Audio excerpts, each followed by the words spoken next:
Not today, Pop. The Toronto Raptors win last night in San Antonio by a score of 119-104, stopping Gregg Popovich from getting his record-setting win for the all-time coaching wins race, or whatever we're calling it. And there were lots of great things that came out of this game for the Raptors. Fred VanVleet returned. We will talk about his immense impact. Scottie Barnes went supernova in the second half. We'll dig into his usage and the way the Raptors are deploying him these days. And we've got the dude of the game to hand out to a very long and limber and bizarre and wonderful player who I still have yet to figure out. That's all coming up on today's episode of Locked On Raptors with Katie Heindl from Dime and Yahoo Sports and everywhere else on the internet. That's all coming up on today's episode. You are Locked On Raptors, your daily Toronto Raptors podcast, part of the Locked On Podcast Network, your team every day.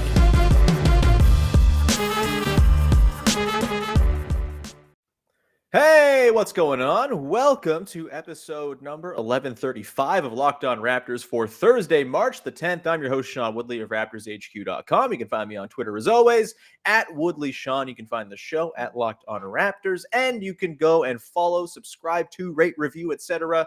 The podcast on all your favorite podcast platforms for the low, low price of On the House. You can also go to YouTube and hit the big red subscribe button over there and support the show in video form as well. And as usual, a big thank you for making us your first listen of the day. All right, on today's show, the Raptors snapped a 3-game losing streak. They're back in the win column at 35-30 after a 119-104 win over the San Antonio Spurs last night. And my question for today's guest, Katie Heindl, before we dive into the Raptors of it all is, should Gregg Popovich have to go back to 0 wins after losing his first attempt at getting the record? Should we preserve Don Nelson's record by doing that?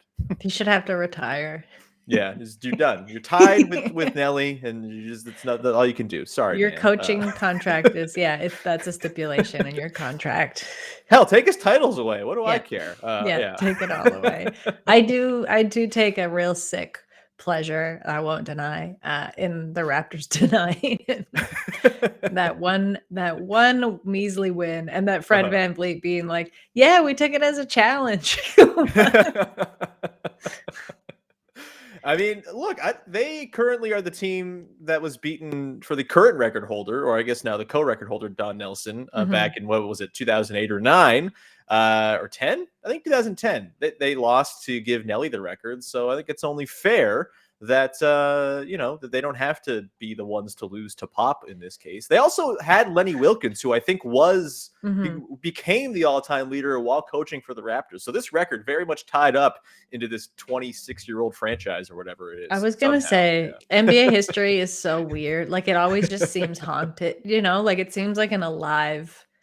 It's like an alive weird entity that's like. I don't know, really messing around behind the scenes. That's really where you make your hay, Katie, is trying to identify what the hell's going on in the weird, who's haunted, the dark matter of the NBA. Yeah. Well, Katie, we have a Raptors win to talk about, which is the first time we've said that in over a week, which is really nice to say. And it was a pretty good get-well win for the Raptors last night. Fred VanVleet returns. He looked really, really good. 26 points, 7 of 15 shooting, 3 of 8 from downtown. Got to the line 10 times, 6 boards, 2 assists, 2 steals. We should probably start with him. We'll get to Scottie Barnes, I think, in segment 2. But what were your impressions of Fred VanVleet's return to the lineup? I mean, it's hard to understate the impact this dude has, and it was very much on display last night.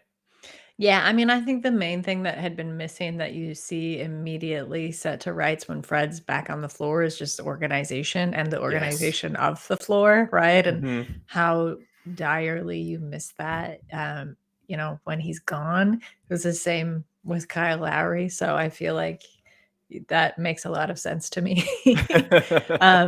The Fred is quieter about it. You know what I mean? It's just like, it seems so seamless. Right when he's out there, and you could tell that it had been missing, even more so if you hadn't noticed yet, with him back last night. And I think he also I think he looked really good. That was probably my other takeaway. He said as much, after the game. He felt good. He's like, I feel good. We won. I'm happy. I think that's if you were concerned at all about whether or not he should be out or he should be out longer, I think that's where you take it from the source in this case, from Mm-hmm. him, and just think the rest did him good. It was necessary, and he's decided it's time to come back, and I feel really good about that. To me, that is like the best case scenario for load management, right? You're letting the player lead. Yeah. Yeah. And I think, I mean, we saw it last night. It wasn't just Fred came back, sort of at 80% and wasn't, doing all the things that he typically does. And that was the problem in those two games out of the All-Star break against the Hornets and the Hawks, where he played but was clearly not right. Mhm. Like when you don't have his point of attack defense, which they did not really have much of in those Hornets or Hawks games. Ask LaMelo Ball and Trae Young how the resistance was in those ones. When you don't have his ability to get to the basket, which we saw last night, our pal Louis Zatzman pointed this out before the game, sort of noting that when he's on, he's getting to the rim. And then it was mentioned after the game by Nick Nurse as well. Got to the rim a bunch. Only 8 of his 15 attempts were threes, which is pretty low for his standards. He got inside and he also, carved up the defense from inside, right? It wasn't just shooting, it was getting things swinging around. The Raptors did not have a banner assist night. We should point that out. Just 12 assists in the game. They were only 1 of 8 from 3 in the first quarter. They kind of came around as the game went along. But, even though it wasn't a typical, high assist game from Fred, he only had the 2 in the game, I thought just like the healthy sort of nature of the team was kind of restored by him being back in there. And look, a big part of it is you have more than one shooter on the floor. And as much as, Gary Trent Jr. has been struggling, he has been that one sort of agent of space for the team. And you get Fred back in there, and it's just that much more, that, a few extra inches for whoever's in the middle of the zone to figure things out. And I thought the Raptors did a really good job of just not getting bogged down last night and using that extra space to their advantage. Pascal Siakam was kind of driving at will and getting to the bucket whenever he really wanted to, especially in the first half. And then the second half was Scottie Barnes doing that as well. And again, it all kind of revolves around the extra space that Fred provides, the extra organization. I really liked Kayla Gray's pregame little spiel on the baseline before the game started. She was digging into, her chat with Fred before the game. And Fred was like, not shy about saying how important he is to the team. He's like, I do a lot for us, man. I organize us. I like talking out there. I'm part of the communication. Like all of that was very much on display last night. And if they can get this version of Fred, who maybe is not 100%, maybe no one's 100% this time of year, but if they can get this version of him for the stretch run, I feel pretty good about where things sit with the team and their ability to rattle off enough wins here, at least to stave off the Nets for 7th and still maybe climb back up into 6th. I guess the question is, Katie, with Fred back now, does it change the way you view the last 5 or 7 games since the All-Star break? Like, are you looking at those games as just a total anomaly due to the lack of Fred, or are there issues there that kind of popped up over the losses and the, not even in the kind of squeaker win over the Nets they got in the second one against Brooklyn? Like, are there any issues from those games that you still think matter going forward now that Fred's back? Or if Fred's available, are all those issues kind of just like, there's a wash that don't really matter to me? No, because I think as much as I wish that Fred would solve all the team's problems all the time, those problems still do carry over. Some of them, like he fixes the majority of them, but I think opportunities like that are always good to zero in on things that aren't working, because you maybe don't have this nice cover of a player like Fred VanVleet, right? To sort of staunch and patch holes like as the game goes on. I think turnovers was like a thing that was a problem last night. I think I forget it was not very Only great 10 last night. but the Spurs, I think, took advantage of most of them. Yeah. Like that's where a lot of their points were coming from. So yeah, you're right. It's only 10. But I think like that carried over from this last stretch of games. And it like speaks to, I think just like sometimes getting ahead of themselves, whether that's in transition or just getting too strung out on the floor. And again, yeah, Fred does fix a lot of those problems, but there are going to be cases where, as you said, like this is a really difficult period in the season. Nobody's 100%. How do you preserve players while keeping an eye on whether it's like the play-in, or I don't know how far realistically you want to hope this team would go in the postseason, but you want to give Fred rest, right, where you can. So you can't just rely on him to like solve all the problems when he's in if you don't want him to be in all of the time. So I think, so I was just going to say, I think the problems are nominal, like addressable, but it would be stupid to just be like, yeah, they don't forget those games. Like, like they don't exist. We got Fred back and we're in top form now. Yeah, I would say I think the issues from the last 7 games before last night, they're more sort of big picture ones, maybe less tied to this season. Like it's, how do you construct the bench going forward? And what do you do about backup point guard? And Malachi Flynn, has been the answer to that over his last 4 games. But of course, he's out now. We don't know when he's going to return. Hamstrings are fickle, and it could be a while until he's back. And they will need some capable backup point guard play in order to really help get through this stretch of the season here as they go towards the finish. And, the guy we're going to talk about due to the game offered a pretty nice taste of what some solid backup point guard play could look like. And I mean, Fred played just 34 minutes last night. You love to see it. It was a nice easing back into things. I agree. I think some of the issues are still there. And honestly, most of those issues I think will probably be solved by OG Anunoby whenever he comes back. Like I think you saw last night, even with Fred being back and available, like a guy like DeJounte Murray is just not really Fred's bag. He's so long and like just gangly and really difficult for Fred to corral. That's the kind of guy that, and the Raptors did this. They kind of switched their bigger guys onto him in the second half, and it kind of, cut off the head of the snake, as it were.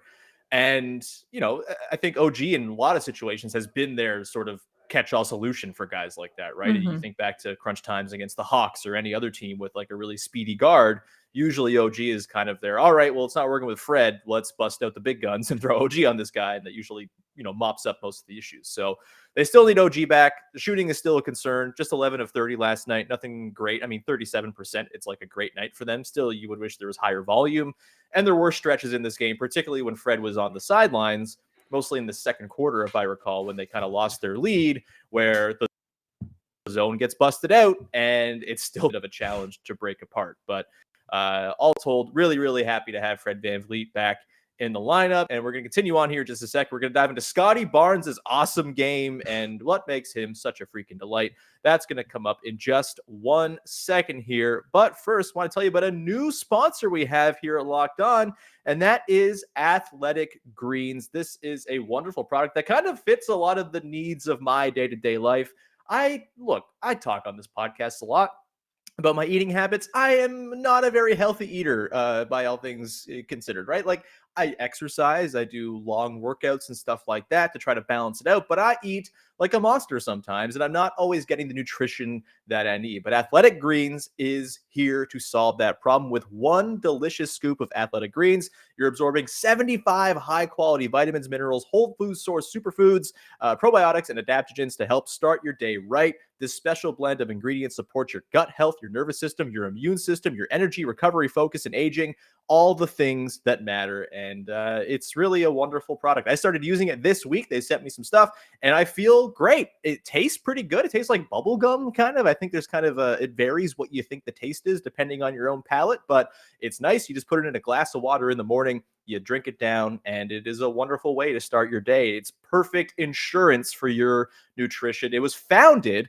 by an outdoors athletic man who really thought that he was living a life that was healthy, but he found that he had gut health trouble and was really not getting all the nutrition that he needed. And it was costing him $100 a day to properly stock up on all the supplements he needed to keep his athletic life going. So he created Athletic Greens after experiencing how difficult it is to create optimal nutrition on your own. And so go check them out. It really is a wonderful place, a wonderful product. Their AG1 formula is there to, again, it sort of coat your stomach in the morning with all the nutrients you need and helps give you a base for the day. So you know that, oh, I didn't have a great day eating, but I did have that insurance in the morning with that one little scoop. It is climate neutral. It's a certified climate neutral company that is in 2020.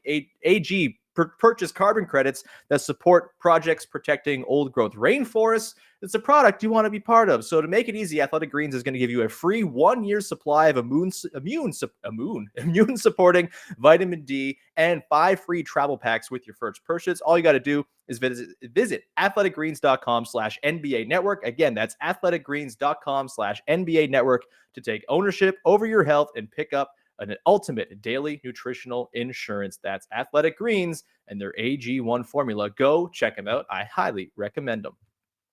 And today's show is brought to you by our friends over at Bet Online. It's that time of year again as college basketball's tournament is finally upon us. From the latest odds, contests, and player props, BetOnline.net is the #1 source for all your sports betting needs and info. BetOnline remains the best spot for sports scores, podcasts, and news this season, so you are never making a bet without all the information you need to make the right bet. And it's not just basketball. BetOnline is your continued source for all your sporting wagering information needs, including live betting and your favorite Vegas casino games as well. Head to the website today or use your mobile device to learn more about the trends and action. BetOnline is where the game starts. And we continue on your first listen of the day here with Katie Heindl from Dime and Yahoo Sports and Basketball Feelings and the whole internet. Katie, Scottie Barnes last night, 20 points on 8 of 12 shooting, continues his run of really, really excellent efficiency. 8 boards, 1 assist, a +11 overall, 4 of 4 from the line. And in the second half, after a pretty quiet first half, just 2 points on 2 attempts, he goes for 18 points on 8 of 10 shooting. And more or less just he assembled a bingo card of Spurs defenders over which he scored. It was really, really impressive stuff. What were your thoughts on Scottie Barnes' second half last night in particular, the overall game? And I guess just like his recent stretch here of kind of being able to take over as a scorer for this Raptors team when they need buckets. Just fantastic consistency, I think, from a rookie, and like really important to keep that in mind because that's so rare. And he has such space and room for it with the Raptors, which is also so rare. I know there have been some complaints about his maybe offensive touches or like his role in the offense.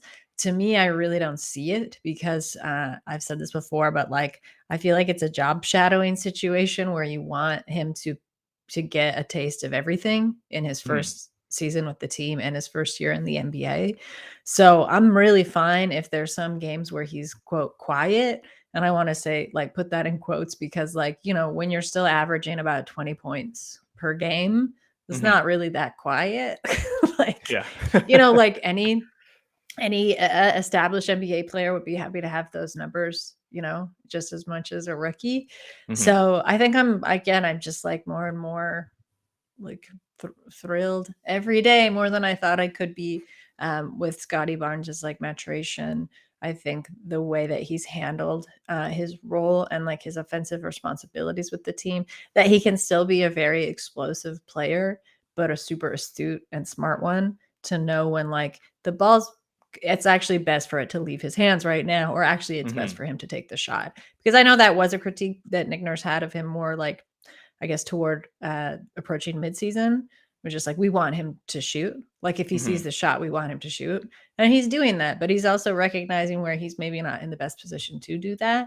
And I think that's great. And I think that's like the tutelage of being under someone like Fred VanVleet, Pascal Siakam, OG Anunoby. Yeah, I like, I don't know. I feel like every time we talk about Scotty, I'm just so happy for him, but I am.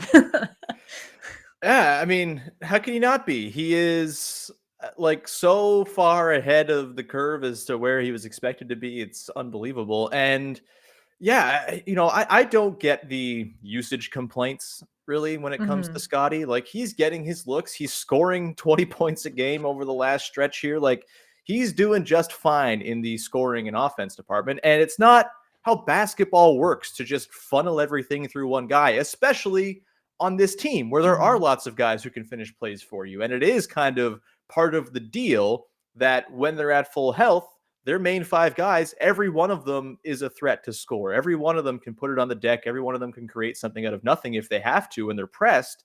That's a feature and not a bug. And I think if you were to sort of like reorganize the org chart where Barnes is kind of getting, you know, he's the 27% usage guy and everyone else is going down in usage, like that's not going to lead to a healthy offense or a healthy version of the team. And I don't think that's what Scottie Barnes wants either. You mentioned how he's like constantly looking to make the right play and, you know, maybe overpasses at times and things like that. Like that's, again, feature, not bug. He's someone who's looking to see the best play made at all times when he's on the floor, whether it's him making it or somebody else. And so, yeah, like he's getting moments and opportunities to flex his muscles as a scorer. That's happening. It's not like you're going through like 3-4 game stretches where he's averaging 3 shots a game. He's getting his looks. He also just happens to be doing it extremely efficiently. So like, do you want him taking more than 12 shots if he's scoring 8 of them? I feel like that's probably enough.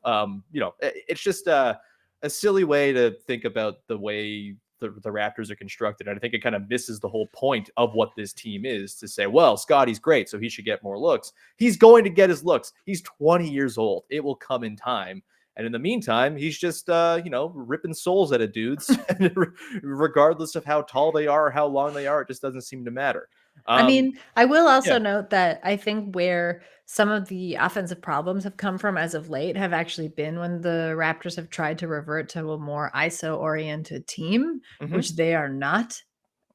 Like in their DNA or like this current team constructed as. You actually you don't have one shooter like that. And that's, I think, where when trying to force that is when they've gotten into these like offensive droughts, and like hiccups in games, and try and like salvage and leverage the defense to spark the offense to usually no result. Right. Yeah. So again, I just think that's not it. I don't know. Like, I guess I don't even see the appeal of it, because to me, it's not better basketball to watch. Yeah. And you also have to understand like that just doesn't fit the team that you're watching. Yeah. Like last night's a perfect, like you get 3 guys with 20 points or more. Like that's great. That's a perfect balance. And that's what this team has been about all season, when it's been at its best, is balance and the starters carrying the day. But the secret is that you don't know which one is going to carry it necessarily. And again, that's good. That's not bad. I don't know if you've picked up on this, Katie. Sometimes I'll just watch Scottie Barnes like for, 10, 15 possessions.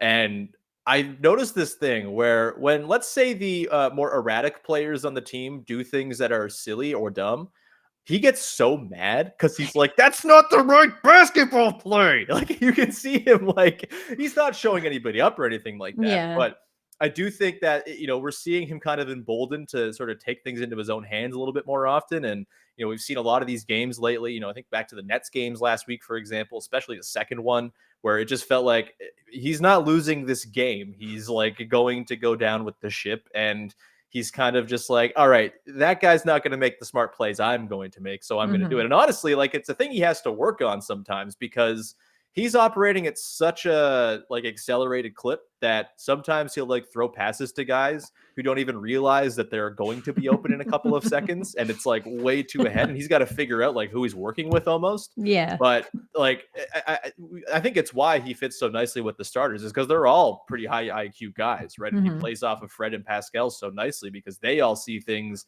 the way he does. It's just when he's playing with, again, more erratic types, it gets a little bit more of you can see the frustration with him, because he knows what the right play is. He just wasn't in the position to make it and had to watch someone else not make it. And I think that's awesome. I think, the more he's emboldened to say, well, if you want something done right, you got to do it yourself. I think that's probably a good thing for the Raptors in the grand scheme of things down the line. So yeah, I think loving Scotty. Yeah. And I think that measure of control, it's interesting. Actually, DeJounte Murray had a quote after the game, just like talking about why the Spurs lost. And he was like, we try and have an X-Men up mentality. He said, but that team, the Raptors, he's like, they've been together for so long and they have, everyone knows their roles.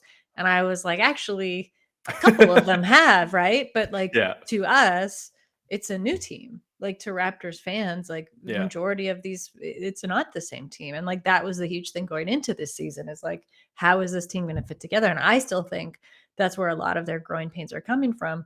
But it's always interesting to get that perspective from the outside, especially someone who's playing against them.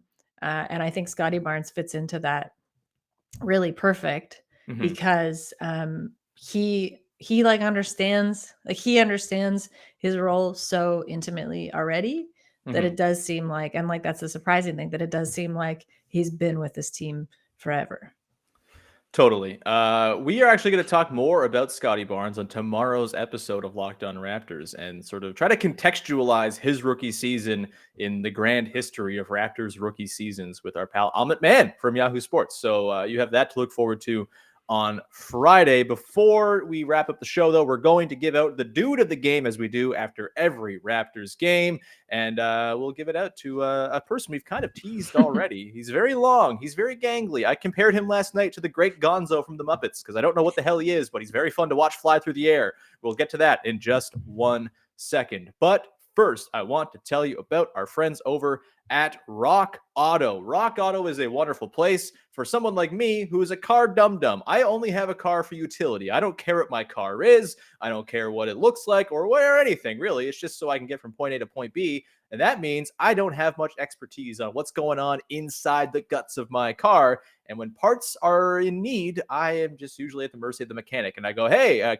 can you fix this? And they'll say, yes, we have this one part. It costs this much money and you're going to pay it. Otherwise, you're not going to be able to drive your car out of here. And I'm stuck there thinking, okay, I guess I just have to pay that price. But that is not the case because rockauto.com has all the parts you might need for your car. And they have choice. They have different prices. They have specifications that are varied as well and different brands you can choose from. So you can go and get the part that works for you and your budget and your preference. And then you can bring that part into the mechanic and say, hey, good sir, put this in the car. And they will do it. And you won't have to pay for the part. You just pay for the labor, baby.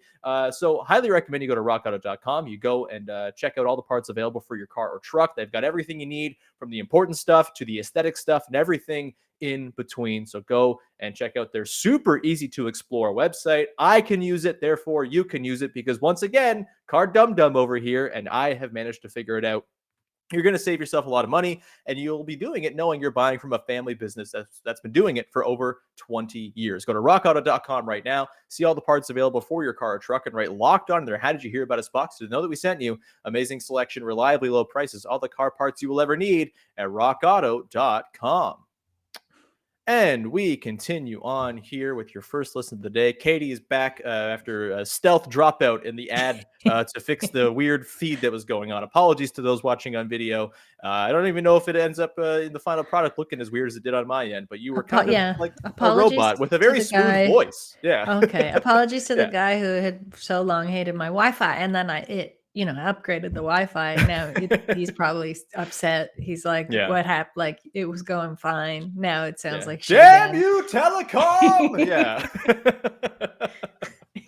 All right, Katie, let's hand out the dude of the game, which is what we do, of course, at the end of every episode, breaking down a Toronto Raptors game. And today's dude of the game is going to be one Dalano Banton, who last night comes in, plays 21 minutes off the bench. He was 3 of 6, 6 points, 4 boards, 4 assists, a steal and a block, a +4 overall.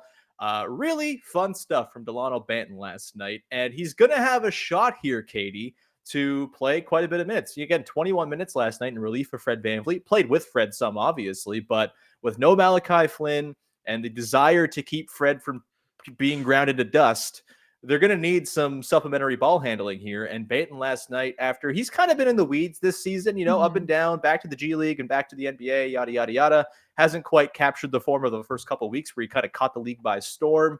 But what did you think of the way Banton played last night in his good little turn of minutes off the bench? I mean, he even got crunch time minutes in the fourth quarter when the game was still sort of somewhat in the balance, helped put it away. Thoughts on the way Dalano Banton played last night in San Antonio?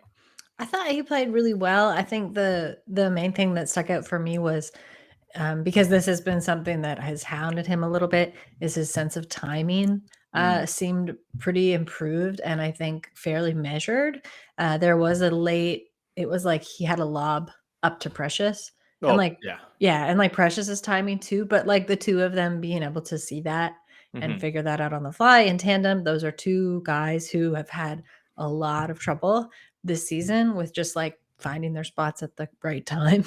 And like 4 months ago, like that pass is sailing over the backboard as Precious misses it by 9 feet. Yeah. or like the pass is super wide and like really too strong. It's just like that's like the thing with guys like that are long and super strong and like in Delano's case, very rangy. You got to learn how to hone that and like reel it in. That explosiveness is key. Right. And like that explosiveness is always going to be what sets players like that apart and makes them so special. But you can't be explosive all the time, especially in crunch time. You gotta You gotta like reel it in a little bit. So I was really like, I was super heartened to see that. And I think it shows again, like I look at this, like the stints in the G League are really important to somebody like Dalano. And I think it shows that he's making the most of them this season. Cause in a way it's almost like a pressure valve, like the way that G League basketball gets played, and especially the way like this 905 team plays. He can go there and be explosive, and like be the lead scorer and like get all that out. And then he can come to the Raptors and like kind of clamp down and work on more of like the timing and the fundamentals that the team actually needs from him. So it's good. I think it's great. He's kind of fun. He's like figuring that balance out. Yeah, I mean, it's still going to be a challenge, I think, for him to make things happen consistently in the half court, just because he's got that very like high and wide dribble, and it can easily kind of be gobbled up. Teams seem to have figured out early on in the season, oh, he loves to go behind his back. We can plan for that, and he just doesn't have a ton of counters for that just yet. But that's fine. He's a rookie. He's a second round pick. You're not supposed to have all the answers just yet. But I just think, when I find that he's always doing good things defensively when he comes in, even if he's going to make the odd mistake here that you might expect from a rookie, he's just so disruptive because he's so long. And the fact that when he comes in, you can almost count on like a couple of possessions just turning into easy buckets because of his activity. Like that is massive, because this is a team that, as much as, their return to Fred VanVleet and eventually OG Anunoby will help their half-court offense, this is still a team that butters its bread by getting it on the run and not having to play too many half-court possessions over the course of 48 minutes. And any little extra spots you can squeeze those easy possessions out, like that is going to have a tangible difference at the end of games. And if he can sort of figure out how to operate in the half court and leverage, lob threats like Precious Achiuwa, and maybe you can dot him with shooters around him as well to kind of support him. If you can play him with a Gary Trent Jr. and OG when he's back, or a Fred, like that's going to help him as well, because he can navigate space a little bit more easily. I just, he's a very, very incomplete player. I don't know what he is. Like I continue to just be baffled as to, is he a guard? Is he a point forward? Like, is he going to be a wing? Like, who cares? It's the Raptors. The positions mean nothing. And Dalano Banton is kind of the perfect encapsulation of the ethos of this team.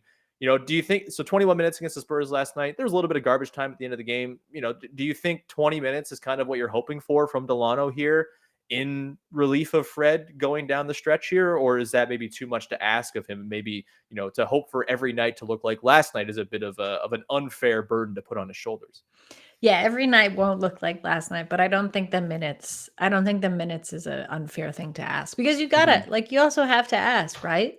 Like a player like Dalano isn't gonna get better. I don't want to say better. He's not going to improve, and the things that you're asking him to improve on if you don't give him the runway to do it, and in some cases to make mistakes. Like very painful mistakes that he won't forget, and embarrassing in some cases. But that's kind of the point. So I think 20 minutes feels good. I think you can kind of go to either end of that, right? Like some games you probably won't need him for that much time, and he'll come in and, as you said, like be the destabilizer and unbalance the other team. And some games I could see him staying in even like a little bit longer, depending on how he grows his role, with the team. And, there is that fluidity there. And I'm not really I wouldn't want to see the Raptors pick like one spot for him. You know what I mean? Like too soon. I think it's much too soon to do that. So just like reap the benefits of having a player like that whose capabilities stretch like well beyond one position. Yeah, I do think though, if you're looking for examples, if you're looking for like a short list of guys for Banton to lock himself into the film room in and watch, DeJounte Murray is not a bad pull. Yeah. Like long, gangly, can't really shoot, but has figured it out and is just like an all-encompassing stat stuffer whenever he's on the floor. I don't think Banton's ever going to have that level of responsibility on this Raptors team, at least not anytime soon while Fred VanVleet's around. But like that is a pretty interesting archetype, because DeJounte Murray's a problem at 6'5" doing the things that he does. And he's got like these wonderful little in-between finishes. He can finish around people because he's just got such long arms that he can kind of evade contests around the bucket. He had like the off glass, off window stuff that he was pulling out too. Like, is a really funky player. And, as a fellow funk dude, I think Banton should really be looking across the aisle and saying, hey, like that's a guy I can try to emulate. And Murray's got the high dribble because he's got the long ass arms and everything like that. Like lots of similarities there, just with 4 extra inches of Dalano Banton to absorb if you're an opposing defense. So that was a fun little, contrast, or I guess a comparison point for Banton last night. Was watching Murray do what he did, which boy, 25, 9, and 12. Guy's good. He's very good at basketball. Any parting shots, Katie, before we round out this show? Anything you'd like to plug or any last thoughts on the game? Game was good. Stick it to Gregg Popovich. Happy to do that. No, man. You can go to basketballfeelings.com. How about that? Everyone, go to basketballfeelings.com. As a paid subscriber, cannot recommend the $7 a month that it costs to subscribe enough. What else? You go to whatevs on Twitter and follow Katie's tweets. We also did a basketball episode that dropped today. It was a very fun one, very literary. We a lot of book talk as it relates to the NBA and the protagonists and the antagonists of the NBA. So go check that out. And as always, thanks for making us your first listen of the day. You can make your second listen of the day Locked On NBA, as the crew over there every single night is breaking down all of the games that are taking place and giving you what you need to know. If you miss the games, if you're not watching every game every night, if you're a Raptors fan who kind of keeps a peripheral eye on the rest of the league, Locked On NBA is a wonderful way to supplement your intake. So go and do that. As always, you can subscribe to the podcast for free on all your favorite podcast apps and on YouTube. And with that, we will leave you for the rest of the day. Enjoy your Thursday. We'll be back again tomorrow with Amit Mann from Yahoo Sports Canada to talk about Scottie Barnes and how much he rocks. Until then, bye-bye.